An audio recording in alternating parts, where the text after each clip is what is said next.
Hey, this is Tal, and I'm going to be talking about the things in my head today.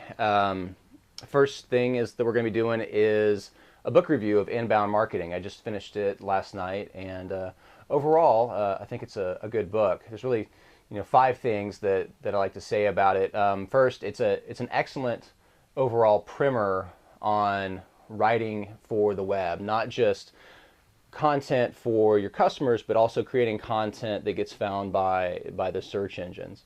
It does hearken a lot to Seth Godin's Purple Cow for creating remarkable content, and then also brings up Gary Vee about hustling. One of the fundamental premises of the book is that we are now all content producers. As marketers, not only we have to think strategically, but we also have to produce this content on a daily basis. So they bring up a great model for thinking about and hiring for the next generation of marketers. They call it the dark model. I would have liked to see a deeper dive on time management, since we are all content producers now, and everybody that I talk to asks, how do I manage my workflow? How do I shoot video and then edit video and then get it up in a reasonable amount of time? I'd like to see some structure around how we can manage our time. Now, obviously, you're not going to get all that in one book,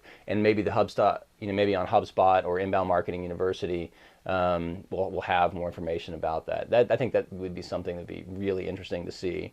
It has, tips from the trenches at the end of every chapter, like every other marketing book that's out there, and they're okay. They're very successful companies who have done everything right. Well, from all appearances, they've done everything right. So, there's nothing unusual there. And then finally, it doesn't forget the metrics, which is great, right? So as marketers, we're constantly pressured to produce leads, produce results, produce some ROI for what we've done. But I think what's good about the book is it kind of puts it in its place. It says, let's focus on reach first. Let's get out there and get an audience, and then focus on converting them. I mean, it does have metrics. It does talk about lead flow and sales funnels. But it puts it second to getting an audience out there, and so that people can actually find you. And I think it's important for a book like this. Don't get wrapped around the axle about generating leads. So that's it. I hope this was helpful, and overall, it's a great book. Highly recommend it, especially if you haven't been messing with SEO a lot and haven't been writing a lot of content for the web. I think it's something that will help you out. Anyway, so this is Tal. I'm talking about the things in my head, and we'll talk to you soon. Bye-bye.